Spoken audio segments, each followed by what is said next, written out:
لما تسمع اسم كلية فنون تطبيقية ممكن يتبادر لذهنك إنها كلية بتطلع رسامين بس، أو الكلية اللي بنلجأ لها لما نكون خايفين إن مجموعنا ما يجيبش كلية قمة زي كلية طب أو هندسة، فنروح نمتحن امتحان القدرات بتاعها ونخشها يمكن نلحق أي حاجة وخلاص. طب تعرف إن معظم الحرف اليدوية اللي كلمتك عنها في حلقة الانترو بتدرس في كلية فنون تطبيقية؟ أيوة، صناعة الخزف والمجوهرات والأزياء وغيره، كل ده فنون تطبيقية بتديهولك. والكليه دي مظلومه جدا لان هي بجد بتخرج فنانين. وبالمناسبه معظم الحرف اللي بتدرسها الكليه دي موجوده في مصر من زمان جدا، والمصريين شاطرين فيها جدا جدا. في الحلقه دي هكلمك عن مجال البيزنس بتاعه موجود في صفح كتير جدا حواليك على السوشيال ميديا، صناعه قديمه وجميله جدا ومنتشره وموجوده في مصر من زمان.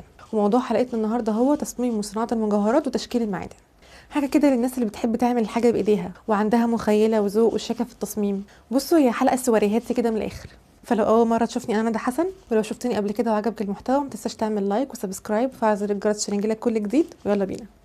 لو ركزت في اول حلقه هتلاقيني عمال اقول لك تصميم تصميم تصميم تصميم، يعني رسم، ورسم يعني اسس. ايه ده؟ يعني انا ما بتجيليش الفكره وهوبا كده اقوم اعملها؟ لا طبعا، اصل الفكره هي كمان لازم تكون مبنيه على اسس. ده قبل الرسم والتصميم اصلا في فكره كمان مبنيه على اسس. دي كليه محترمه يا جماعه، مش كده يعني اعقلوا الكلمه. طيب خطوه بخطوه كده وهفهمك. اي مصمم في الدنيا لازم يكون عنده كونسبت بيبني عليه تصميمه.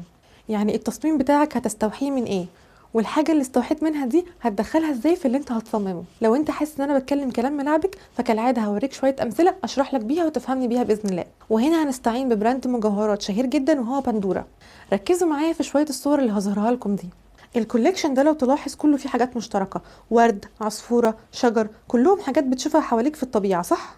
من الاخر الكوليكشن ده مستوحى من الطبيعه، وده باين من اشكال الورود والالوان والتصميم. كده المفروض تكون فهمت معايا ايه هو الكونسبت. الكونسبت هو الحاجه اللي ببني عليها التصميم بتاعي، الاساس بتاع التصميم اللي هطلع منه كل حاجه هنفذها في الخواتم او الاكسسوارات عموما، زي الطبيعه اللي ظهرت قدامكم دي في الصور، او مثلا ساعات بتلاقي اكسسوارات مستوحاه من التاريخ زي التاريخ الفرعوني.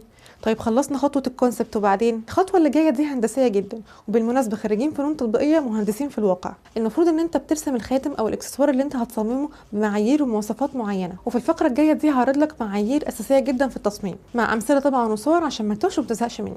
فيلا بينا تاني.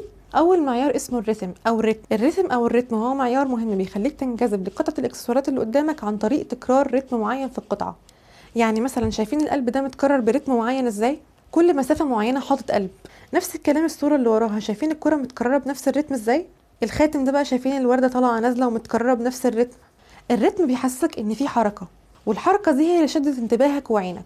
تاني معيار بقى هو معيار اسمه البوينترز، حاجه بتوجه عينك لمكان معين في القطعه، مكان محوري في القطعه، او تدرج بيوجه عينك لمكان معين في القطعه، زي مثلا من اللون الفاتح للغامق، او تدرج من الكبير للصغير والعكس. زي ده مثلا عينك راحت مباشرة للسنتر بيس اللي في السلسلة، مكان محوري في السلسلة، وحتى لما تتلبس عينك هتوجه ناحية السنتر بيس دي، ودي حاجة هتلاقيها في الغالب في السلاسل. تالت معيار بقى هو اللينير اند بلانر ريليشن شيب، وده من غير ما ترجم لك ترجمه حرفيه هو انك ترتب الحاجات ترتيب منطقي للعين ومن غير ما تشتتها. يعني من الاخر توازن في المنظر اللي قدامك. زي ده مثلا الخاتم فيه سيمتريه، والسيمتريه دي معناها انك انت لو قسمت الخاتم نصين هيطلع لك النص اليمين هو النص الشمال بالظبط. او المثال التاني مثلا الخاتم مش متماثل، مش سيمتري، ولكن انت مش متضايق، يعني الانتي سيمتريك اللي فيها مش مضايق عينك. رابع معيار بقى هو الترابط، ازاي القطع مترابطه وازاي النسب متحققه بحيث تكون القطعه قدامك شكلها حلو. والمعيار ده هيوضح لك اكتر لما نشرح رسم المجوهرات، لانه بيبقى زي الرسم الهندسي مش عبثي. واخيرا في معيارين هقول لكم عليهم سريعا. اولا اني اوظف الحاجات اللي بستخدمها بحيث تناسب المناسبه اللي انا عامله القطعه علشانها. يعني انا مثلا ما ينفعش احط قطعه الماس في اكسسوار انا عامله المناسبه كاجوال، او حاجه مثلا ينفع اروح بيها المكتب. عارفين كده لما تشوف المسلسلات الناس قاعده على طول بكعب عالي وسواريه وميك اب وتحس ان هو ايه ده، اصلا ما حدش بيقعد في البيت كده. هو ده بالظبط. وطبعا لازم تكون القطعه مريحه في اللبس وما تضايقش اللي بيلبسها. المعايير دي لو اتطبقت صح هي اللي بتخلي القطعه اللي قدامك دي تعجبك او لا لو ما اتطبقتش صح. يعني انت ممكن تلاقي اكسسوار مطبق فيه المعايير بالفعل، بس عشان الشخص ده ما طبقهاش بطريقه كويسه فالخاتم او الاكسسوار ما عجبكش وحسيت كده ان في حاجه غلط. من الاخر كده الموضوع محصور بين النظريه والتطبيق. ننتقل بقى لرسم المجوهرات.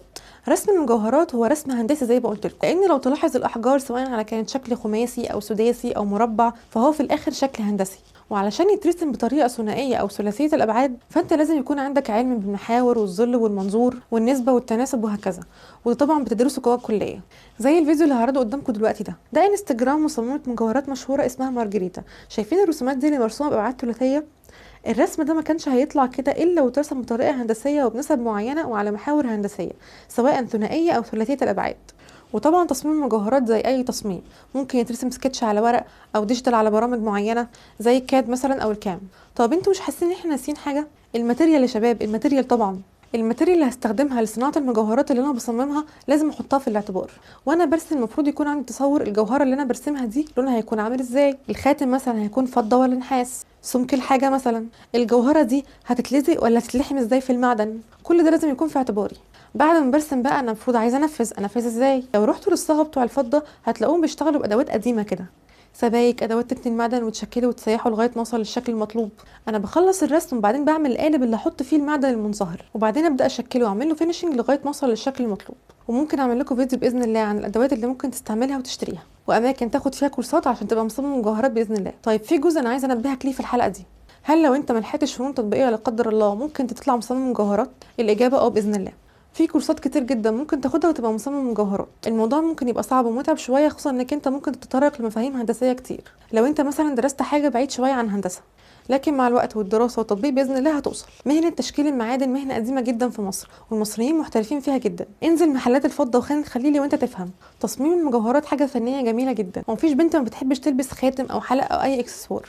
وعموما اي مصمم هتلاقي بصمه كده في تصميمه. البصمه دي انت بتنميها مع الوقت. يعني من الاخر اول ما تبص للقطعه دي هتعرف المصمم بتاعها على طول او المكان اللي اشترى منه الاكسسوار ده. زي مثلا المثال اللي احنا استعملناه بندوره، لو انت شفت اي واحده لابسه اكسسوار بندوره هتعرف على طول ان هو بندوره. وانت بمنتهى البساطه تقدر تعمل لنفسك بصمه وتصميمات وتنفذ وتبيع وتبدا تبقى صاحب الشركه بجد. وبس كده. حلقه كانت مليانه بالمجوهرات والحاجات اللي بتلمع كده وتحسها حلقه كريم كراميل كده ومليانه تصميم وذوق ورقه وحاجات جميله خالص. قلت لك حلقه سوريهاتي بقى. فلو عجبتكم الحلقه ما تنسوش تشيروها مع صحابكم يمكن يستفادوا ويحبوا المجال. وما تنساش تعمل لايك وسبسكرايب وفعل زر الجرس عشان يجيلك كل جديد. واكتبوا لي حبيتوا المجال ولا وعايزين نتكلم عن ايه الفتره الجايه. وبس كده. سلام عليكم.